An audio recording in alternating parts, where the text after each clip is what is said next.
श्री स्वामी समर्थ। जय जय स्वामी समर्थ। स्वामींचं नाव घेऊन मी आजच्या ह्या नवीन व्हिडिओला सुरुवात करते। हिंदू पंचांगानुसार ज्येष्ठ महिन्यातील कृष्ण पक्षातील अमावास्या तिथी मंगळवारी म्हणजे 24 जून रोजी संध्याकाळी 6:49 सुरू होईल, तर दुसऱ्या दिवशी म्हणजेच बुधवारी 25 जून रोजी दुपारी 4 वाजता समाप्त होईल आणि उदय तिथीनुसार ज्येष्ठ अमावास्या ही बुधवारी म्हणजे 25 जून रोजी असणार आहे। ज्येष्ठ अमावास्या ही दर्श अमावास्या असेल। ज्येष्ठ अमावास्येला पितरांसाठी तर्पण, श्राद्ध, दान, ब्राह्मणांना भोजन इत्यादी करावं। स्नान केल्यानंतर तर्पण करावे, पूर्वजांची कृपा राहावी यासाठी पिंडदान, पंचबली कर्म करावे, पूर्वजांना प्रसन्न करण्यासाठी अन्न आणि वस्त्र दान करावे। यामुळे अतृप्त पूर्वज प्रसन्न होतील आणि घरावरील पितृदोष दूर होईल। कारण असं म्हटलं जातं की अमावास्या तिथीला आपले पित्र मृत्यू लोकातून या भूतलावर येतात। ते कावळा, कुत्रा, गाय या रूपामध्ये असतात आणि ते आपल्याला पाहत असतात की आपण त्यांच्याकरता कोणत्या सेवा किंवा कोणते दान हे करत आहेत। तसेच अमावास्येला देवी लक्ष्मीचा आशीर्वाद मिळवण्यासाठी घराच्या मुख्य प्रवेशद्वारावर मोहरीच्या तेलाचा दिवा आवर्जून लावायचा आहे। कारण अमावास्या तिथीच्या दिवशी माता लक्ष्मीच्या पूजनाला सुद्धा विशेष महत्त्व हे दिलं जातं। ज्येष्ठ अमावास्येच्या दिवशी अनेक शुभ योगांचा संयोग जुळून आलेला आहे। ज्येष्ठ अमावास्येच्या दिवशी सर्वार्थ सिद्ध योग, त्याचबरोबर वृद्धी योग आणि गंड योगाचा संयोग आहे। या शुभ संयोगांमध्ये आपण जे पण कार्य करतो, पूजा करतो, सेवा करतो, उपाय करतो त्याचं अनंतपटीने आपल्याला पुण्यफळ हे प्राप्त होत असतं। धार्मिक दृष्ट्या हा दिवस अतिशय महत्त्वाचा असल्यामुळे या दिवशी काही प्रभावी उपाय आणि सेवा देखील केल्या जातात। आणि म्हणून ज्येष्ठ अमावास्येच्या दिवशी तुम्ही काही नाही केलं तरीही चालेल, पण कुत्र्याला खाऊ घाला फक्त ही एक वस्तू। ही वस्तू खायला दिल्यामुळे प्रखरातला प्रखर पितृदोष, ग्रहदोष, शत्रुपीडा तर नष्ट होणारच आहे, पण आपलं 7 पिढ्यांचं दारिद्र्य नष्ट होऊन आपले पित्र आपल्यावर प्रसन्न होणार आहेत आणि आपल्याला ते सुखी संसाराचा आशीर्वाद देणार आहेत। अतिशय प्रभावी अशी ही सेवा आहे, त्याबद्दल सविस्तर आणि अतिशय महत्त्वाची अशी माहिती मी तुम्हाला या व्हिडिओमध्ये देणार आहे।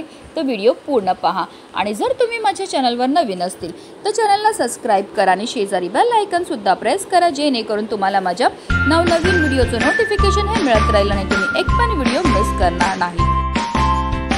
हिंदू धर्मग्रंथानुसार पूर्वजांच्या सदोष कर्माची फळे त्यांच्या वंशजांना भोगावी लागतात, यालाच आपण पितृदोष म्हणतात। ज्योतिषशास्त्रानुसार आपल्या जीवनात अनेक प्रकारचे दोष असतात, त्यापैकी एक म्हणजे पितृदोष। दरवर्षी येणाऱ्या पितृपक्षात पितरांचे श्राद्ध न केल्याने, श्राद्धविधीत भाग न घेतल्याने आणि आपल्या पितरांच्या आत्म्याच्या शांतीसाठी पूजा न केल्याने हा दोष प्रबळ होतो आणि सर्व प्रकारच्या समस्या आपल्या जीवनात निर्माण होतात। याशिवाय जेव्हा एखाद्या व्यक्तीच्या कुंडलीत राहू आणि सूर्याचा संयोग असतो किंवा सूर्याची केतूशी संयोग होतो, अशा स्थितीत पितृदोष तयार होतो। या दोषामुळे कुटुंबात अस्वस्थता, प्रगतीत अडथळे, अचानक आजारपण, संकट, संपत्तीची कमतरता, सर्व सुखसोयी असूनही मनातील असंतोष इत्यादी अडचणी येतात। त्याचबरोबर ह्या दोषामुळे आपल्या मुलांच्या आयुष्यामध्ये सुद्धा वारंवार आजारपण, चिडचिडपणा, हट्टीपणा येतो। त्यांना कोणत्याही क्षेत्रामध्ये यश प्राप्त होत नाही, मुलांच्या विवाह जुळण्यामध्ये समस्या निर्माण होतात, संतान प्राप्तीमध्ये समस्या ह्या निर्माण होत असतात। आणि असं म्हटलं जातं की अमावास्या तिथीला आपले पित्र या भूतलावर येतात आणि ते कावळा, कुत्रा, गाय या रूपामध्ये असतात आणि ते आपल्याला पाहत असतात की आपण त्यांच्याकरता कोणत्या सेवा किंवा कोणते दान हे करत आहेत आणि ही कुत्र्याची सेवा केल्यामुळे आपले पित्र आपल्यावर प्रसन्न होतात आणि आपल्याला ते सुखी संसाराचा आशीर्वाद देत असतात। कुत्रा हा केतू ग्रहाशी संबंधित आहे, त्याचबरोबर कुत्रा हा कालभैरवांची स्वारी सुद्धा म्हटली जाते आणि कालभैरव हे महादेवांचे 5वे उग्र स्वरूप आहेत आणि ही कुत्र्याची सेवा केल्यामुळे आपल्यावर कालभैरवांची कृपा होते आणि त्यांच्या कृपेने आपल्या जीवनामध्ये असणारी सर्व संकट, विघ्न, दोष दूर होतात। त्याचबरोबर अकाल मृत्यूचं भय सुद्धा टळतं। तसेच महादेवांना शनिदेव आपला गुरु मानतात आणि ही कुत्र्याची सेवा केल्यामुळे आपल्यावर शनिदेवांची सुद्धा कृपाही होत असते। आता ही सेवा करण्याकरता आपल्याला ज्येष्ठ अमावास्येच्या दिवशी सकाळी ब्रह्ममुहूर्तावर उठायचं आहे, कारण असं म्हटलं जातं आपण ब्रह्ममुहूर्तावर जे पण कार्य करतो त्यामध्ये आपल्याला अनंत पटीने पुण्यफळे प्राप्त होत असतं। त्यानंतर आपल्याला गंगाजल टाकून स्नान करायचे। स्नान केल्यानंतर आपल्याला स्वच्छ वस्त्र हे परिधान करायचे, देवपूजाही करून घ्यायची। श्रीहरी विष्णू माता लक्ष्मी तसेच महादेवांची विधिवत आपल्याला पूजाही करून घ्यायची आणि त्यानंतर दिवसभरामध्ये कधीही तुम्ही कुत्र्याची जी सेवा आहे ती करू शकतात। आता तुम्हाला कायम लक्षात ठेवायचं आहे की कुत्र्याला नेहमी ताजी चपातीच किंवा ताजं अन्नच द्यायचं आहे। कुत्र्याला कधीही शिळं अन्न हे देऊ नये। जर आपण शिळं अन्न कुत्र्याला दिलं तर त्यामुळे उलट आपल्याला दोष हे लागत असतात। तर घरात सगळ्यात पहिली चपाती जी आहे ती आपल्याला गोमातेकरता तयार करायची आणि सगळ्यात शेवटची जी चपाती आहे ती आपल्याला कुत्र्याकरता बनवायची आहे। आपल्याला कणिक मळताना त्यामध्ये थोडीशी हळद टाकायची। हळद टाकल्यामुळे आपल्या कुंडलीतील गुरुग्रह हा बलवान होतो आणि जर आपल्या कुंडलीतील गुरुग्रह बलवान झाला तर आपल्या जीवनामध्ये असणाऱ्या ज्या आर्थिक समस्या आहेत त्यापासून आपल्याला मुक्तताही मिळत असते। आता आपल्याला एक छानशी चपाती तयार करायची आहे। त्या चपातीवर आपल्याला थोडंसं मोहरीचं तेल जे आहे ते लावायचं आहे। मोहरीचं तेल लावल्यामुळे आपल्या जीवनामध्ये असणारी जेवढी पण नकारात्मकता, इडापिडा, दोष आहे, दारिद्र्य ते दूर होण्यामध्ये मदतही मिळत असते।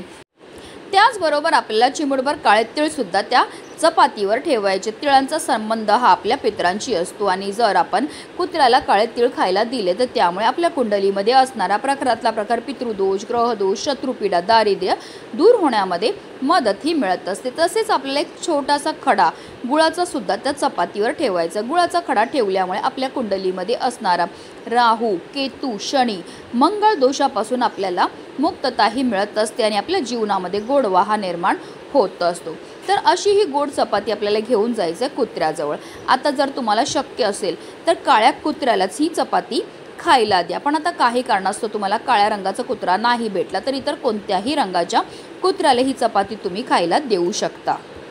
आता कुत्र्याजवळ गेल्यावर आपल्याला आपल्या हातातनं ही चपाती जी आहे ती कुत्र्याला खायला द्यायची। जेव्हा आपण ही चपाती कुत्र्याला खायला देणार आहे तेव्हा आपल्या पितरांचं आपल्याला स्मरण करायचं। जर तुम्हाला नाव माहिती असेल तर नाव घ्या, नाही माहिती असेल तर 21 वेळा आपल्याला ओम पितृदेवाय नमः, ओम पितृदेवाय नमः या मंत्राचा जप करायचा। त्याचबरोबर आपल्या मनातली इच्छासुद्धा बोलायची। अतिशय प्रभावी अशी ही सेवा केल्यामुळे आपले पित्र आपल्यावर प्रसन्न होतात आणि आपल्याला ते सुखी संसाराचा आशीर्वाद देत असतात। कारण असं म्हटलं जातं अमावास्या तिथीला आपले पित्र या भूतलावर मृत्यूलोकातून येत असतात आणि ते आपल्याला पाहत असतात की आपण त्यांच्याकरता कोणत्या सेवा किंवा कोणते दान हे करत आहेत आणि ही कुत्र्याची सेवा केल्यामुळे आपले पित्र आपल्यावर प्रसन्न होणार आहेत आणि आपल्याला सुखी संसाराचा ते आशीर्वाद देणार आहेत। म्हणूनच व्हिडिओ जास्तीत जास्त लोकांपर्यंत शेअर करा जेणेकरून प्रत्येकाच्या आयुष्याचं कल्याण हो हीच मनामध्ये इच्छा।